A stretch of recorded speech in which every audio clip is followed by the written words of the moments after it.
Well, hello there, my fellow Star Trek fans. What you are looking at here now is the Polar Lights 1 to 350th U.S.S. Enterprise refit model. As seen in the Star Trek movies, Star Trek's the motion picture, the Rapicon in the search for Spock before being destroyed in the search for Spock and then replaced with the Alpha at the end of the fourth film. And yeah, we built this baby up, put some nice lighting in her. I built this model back in late 2012 into early 2013. Finished it in the spring of 2013. And then in that time, recently I decided I was going to do a bit more work to it, or more cosmetic work. I originally finished it in a pretty satin or a semi-gloss finish. And I didn't really care for it because it doesn't show off the pearlized hull paint job. As you can see here, we have the full Aztec pattern on this model, or the approximation of it. I did not do the multi-layered shimmering pearl with the interference blue, gold, red, and green, because I was going for more of a scale effect look with this model. This is still only a little over 3 feet long, so I didn't want it. I felt that the multicolored pearl job would be too too overscale on a model this size, so I didn't do that. I just used the included Aztec decals over a really nice pearl white base coat, and I think it looks pretty good. But the satin finish that I originally had on this killed a lot of the pearl look.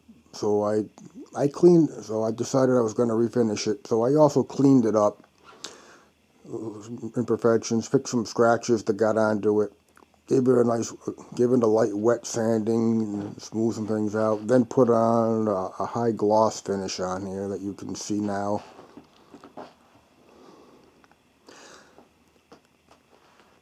And we can move around this way, pan around, give you a little tour here of the model.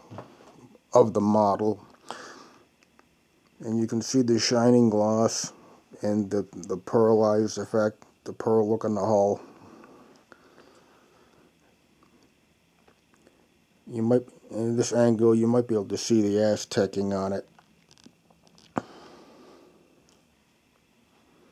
We have the full arboretum in this model also, but you'll get a better look at that once I turn on the model zone and turn on lighting. And we can move back around this way.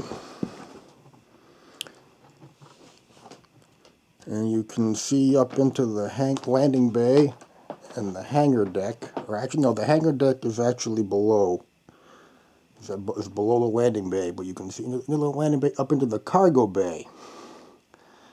And I'm going to turn on some extra light here so you can get a better look. You can see this travel pod right here in the middle of the screen. That has the image of Kirk and Scotty from the Star Trek: The Motion Picture.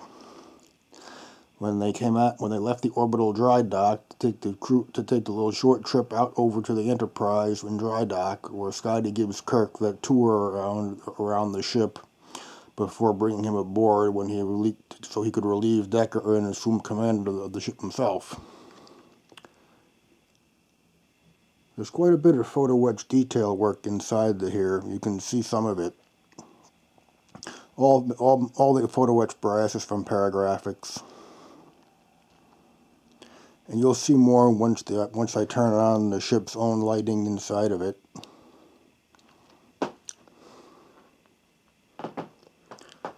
Photo etch grill work on the impulse engines. So when they light up, they won't be just big red blocks. They'll actually have the vent work on there, the way it looked in the film. Inboard of the starboard warp nacelle. Now the raised grill work on here, many people assume it's black and they paint it black, and it's not. That's not correct. The actual color should be dark purple, and that comes from Andrew Probert, who worked on the Star Trek: The Motion Picture on this model, along with many others. But the grill work on the 8-foot model was actually cast from clear acrylic, and it was tinted with purple machinist dye to give it that color. And also, when they light up, the light from the warp reaction or field release and some inside the nacelle, it doesn't come through the big wide flat raised bars like a lot of people do with this model. The light actually should shine out through the narrow recessed lines or trenches in here, or the grooves. That is actually correct to the model.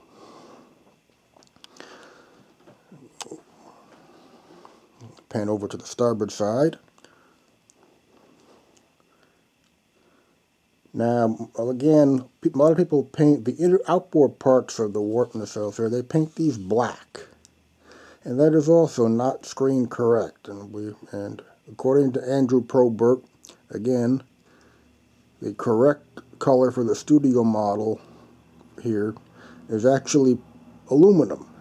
This was actually a brushed-on matte aluminum paint applied here. Now, what I used is Tamiya gunmetal, and I felt that gave a good balance between the on-screen look and the shining metallic look of the aluminum on the filming model. This model here is actually more of a hybrid between the motion picture and the Wrath of Khan, or the beginning of the Wrath of Khan. A lot of changes got made. The biggest one was when Industrial Light and Magic took over the visual effects work after Star Trek: The Motion Picture when they got the job for Star Trek II. The high gloss shining pearl paint job on the Enterprise filming model played havoc with their blue screen matte work effect. So they took a bunch of whatever dull coat they could get in a rattle can, was probably test doors, and they dull coated the entire model. They destroyed and killed off all the nice shimmering pearl look that Paul Olson painted on there over a 6-month period for Star Trek: The Motion Picture. And they really ruined it. And most Star Trek fans are in agreement about that. That they feel that this ship looked its best in Star Trek: The Motion Picture with that beautiful shimmering pearl paint job on it. A lot of other colors got changed on it also over the course of the years. The model had been used heavily, and by the time it was when Star Trek III was finished filming, the model had been heavily worn, and then ended up having to be repainted when Star Trek IV was filmed, when it was remarked as the Enterprise A. And many of the colors that were on the model, these sage greens here, for example, became more of a medium and powdered blue colors and baby blue look to it. And why ILM did that, decided to change the colors, I don't really know. I guess they just liked the blue colors better than they did the greens, or the sage greens. And we can pan down this way, look up. You can see the underside of the saucer. You can see the Aztec patterns under there, and all that nice detail work.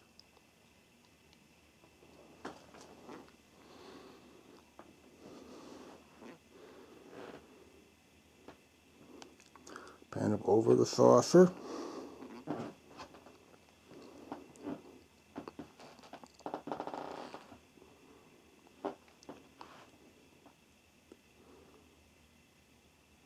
This is actually not the biggest model of this ship that you can get, that's available. Dennis DeBoer of DeBoer Hulls does make a 46-inch long fiberglass cast resin model of the Enterprise. but it's a limited run model. He only makes like about 5 of them a year, and they're almost like $2,000 for the kit. And then you have to do all the work to build it. If you want the interior details, you get through the windows and the landing bay, you've got to scratch build those. It's an impressive model, but the biggest one is actually by an outfit called Time Slip Creations, and they're actually developing a kit that when you build it, it will actually be an 8-foot-long recreation of the Enterprise Studio model. And then that won't be cheap either. That's going to be like about a 10 grand kit. And then you will have to actually build it yourself if you have room for an 8-foot-long model in your house.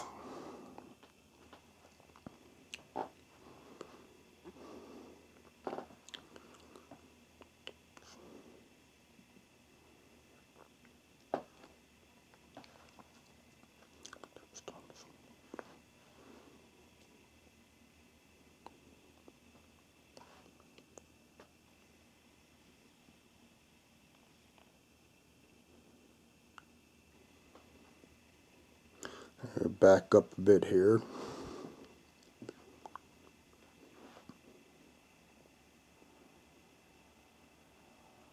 I eventually plan on building another of these models, and that one I probably am going to put on the 5-layer or 4-layer pearl shimmering iridescent paint job with the blue, the gold, the green, and the red. Even though it does look overscale on this model, the effect really is just so cool. And I just can't resist it. I gotta try it. I did it once before, and it does look really awesome.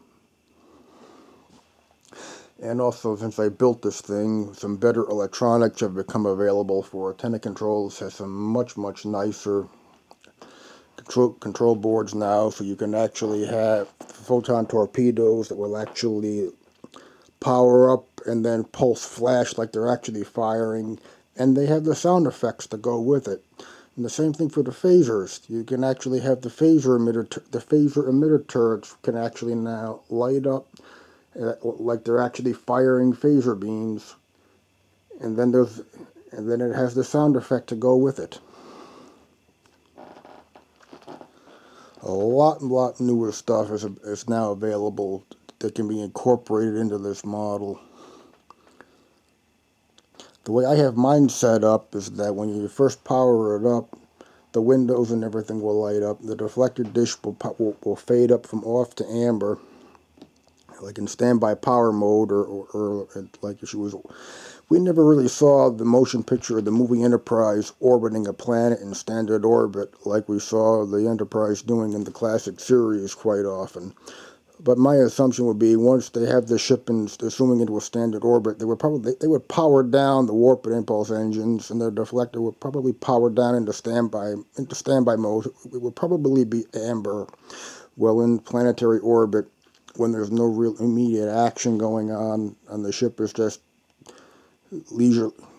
It's just in standard orbital duty.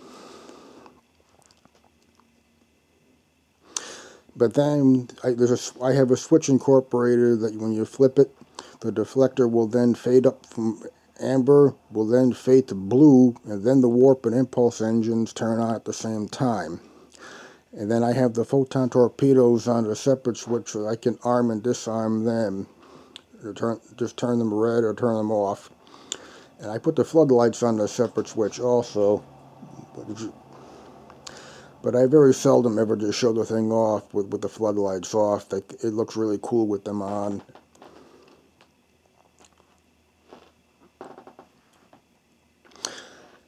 And then something else I'll point out to anybody that's going to build this model or planning on it that hasn't already done their research. The Paragrafix photo set that's available to upgrade this model gives you a full-to-shape force perspective rec deck that goes in here. And it has to be force perspective because the actual full-size rec deck set that was built for Star Trek The Motion Picture for that one scene where where that room was used. There was some miscommunication between various people in the production design team. The actual set that they built would never have actually fit inside the structure of the Enterprise in this area because of the underside concave, the way the hull curves up under here. The actual set they built would have extended way back. It was a two-story set, and it would have extended right out under here, and really physically would never have fit inside the structure of the Enterprise had the Enterprise actually been built as a real ship. So the forced perspective rec deck allows you to fake the look of it while still having it fit inside the hull. And there are some really nice aftermarket decals now that go with that photo wet set you can put on there. So you don't actually have to paint it. You can just put the decals on, fold it to shape, and glue it in and light it up as you like. The Paragrafix photo wet set also includes parts that allow you to actually cut open the the shielding doors that cover the airlocks on the lower saucer. You can open these up and install the actual airlock bay and have that on show. That's something I might do on another build.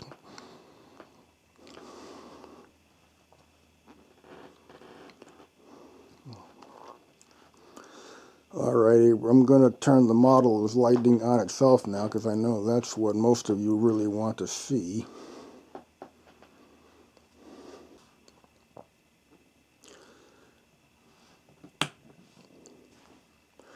And voila boom, we have illumination. Move back up front to the bow. You can see our amber deflector dish. All our really nice windows are lit up. We have our floodlights on the underside of the saucer shining forward. And up on the bow, coming out of the bridge. And on the side of the secondary hull and up on the pylons. We can pan down here into the arboretum area. Now for the arboretum, I did not use any of the molded plastic trees and bushes that came with the kit. I ground all that out and I replaced all that with some stuff that model railroaders use for making trees and so forth. And I also used the grass that they use also to create an actual lawn in there. And then there's some cobblestone ballast of the real fine type that they would use to simulate the ballast under the track bed of your train tracks. I used that in the walkways to give it a gravel look. And we have crewmen in here on their off-duty hours, relaxing, taking a walk around the garden area. And I also put in a couple of nudists in here also, because Gene Roddenberry had this idea that in the future, that people would not judge other people, and nudity and so forth would just be commonly accepted just like anything else. So you would be able to walk around with no clothes on, and as long as you weren't on duty or in certain areas of the ship, and not have anybody bother you. So I put a couple in there. And now we can go look up into the landing bay, into the cargo bay. You can see those turbo lift shafts way up in the bow, or a bit near the front. There are crewmen in here also, in various places, even down on the catwalks. The recess bays for the cargo pods are there. You can see some of the cargo pods, the detail on them. Now these three blue lines or dashes or markers located here on either side of the landing bay doors, I've been told by reliable sources that those are actually tractor beam emitters for guiding shuttlecraft into the landing bay.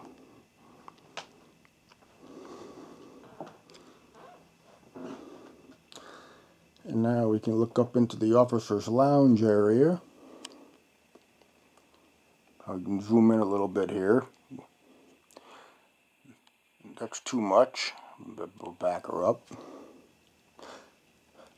This area is detailed also. There are crewmen in here off duty.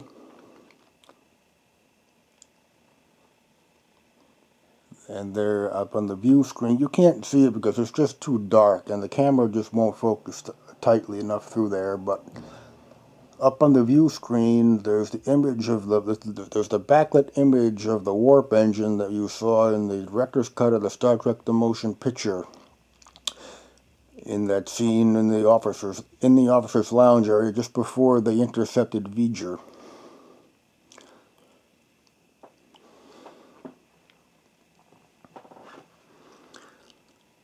This is a model that I'm probably going to offer up for sale. Because like I said, I want to build another one using all the latest electronic effects. And I know somebody will probably really like to have this. So when I sell it, and I will sell it on the Modeler Magic website, Models, Miniatures, and Magic. And that's a website that's run by Kurt Kuhn. And I really recommend that you go and check that out because there's a lot of really beautiful models from all genres of science fiction displayed on there. Really, really high-end models.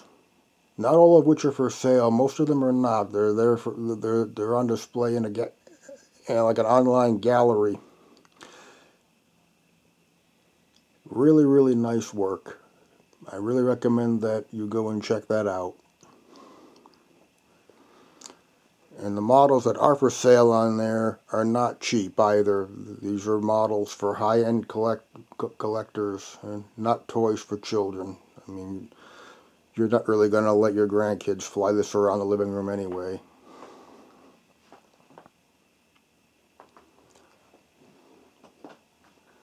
Now I'm going to go turn off the room lights after I hit the pause button, and I'll come right back. And we'll show this off to you in a room that's completely dark. Oh. Alright everybody, now we can see the Enterprise bow on in a darkened room. Everything showing off much nicer now. Brightness is really awesome. You can see that beautiful floodlight on the bow. And on the underside of the saucer.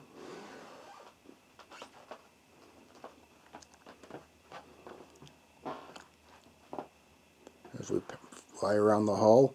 Now I can get the camera position and reach around for the switch and reach for it. When I flip the switch, you're going to see that deflector fade from amber to blue and the warp engines power up. Ready? Here we go. Pretty cool, huh? And now our impulse engines are glowing red.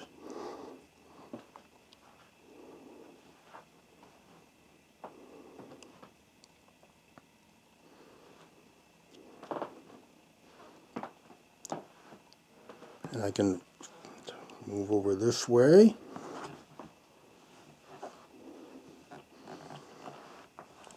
And this switch here will actually arm our photon torpedoes.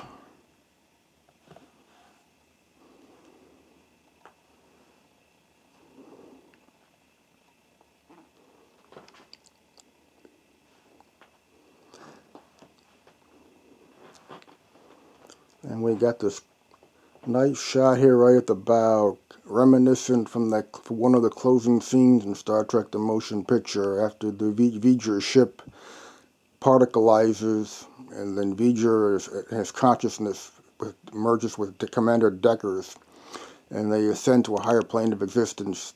Then the ship particleizes, and then you see the Enterprise come out of the cloud of it, what's left of it as it particleizes, flying straight towards the camera like this. And that beautiful shot, we can kind of emulate it a little bit here as the camera zooms right on up to the bridge.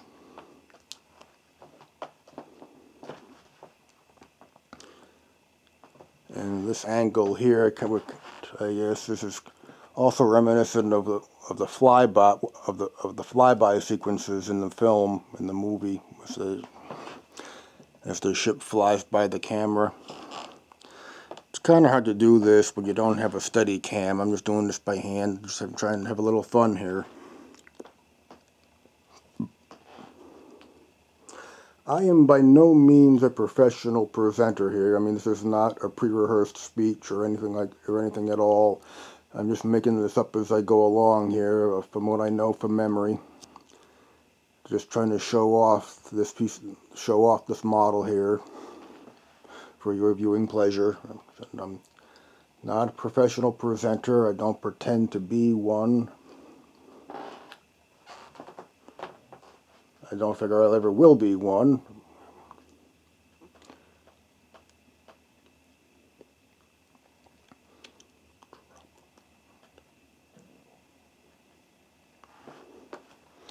And get down low and look up this way.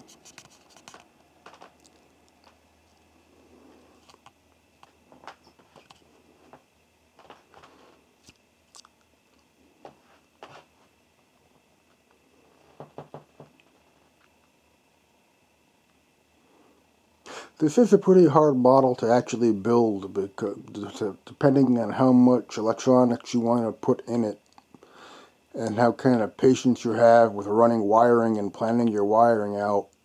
And it does have some seam issues. The parts fit is not exactly great on the warp engines and around the rim of the saucer. It's a lot of work to get rid of the seams on this kit.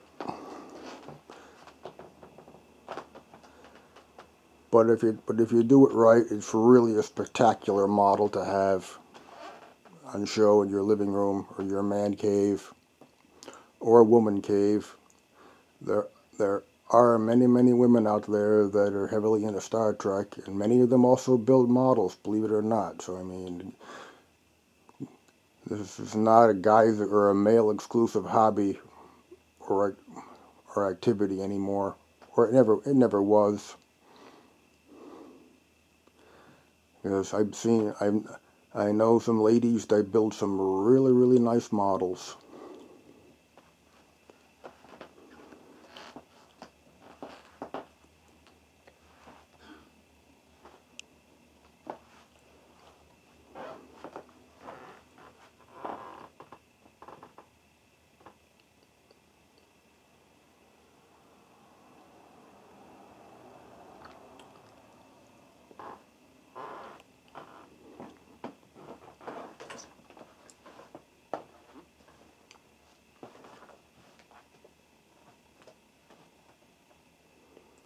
High on shot here.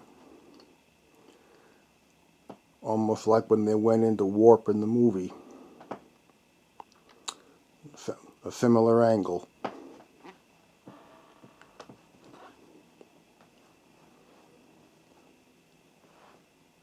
I know a lot of people call these shots like this, they call it starship porn, when you just move your camera around the model and just show off the curves of the ship.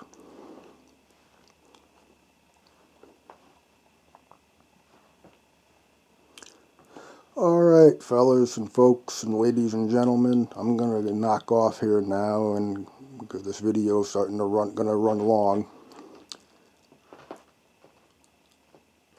And so we will just give you this shot right here in closing. And I thank you for watching this video and your time, and I hope you enjoyed what you see here, and that you have some inspiration to actually go and build one of these models yourself and do the best job you can. And don't be afraid to go asking for some help. There's a lot of really good internet forums out there where building models like this are talked about all the time, and you can get all kinds of help. So don't be afraid to take this project on.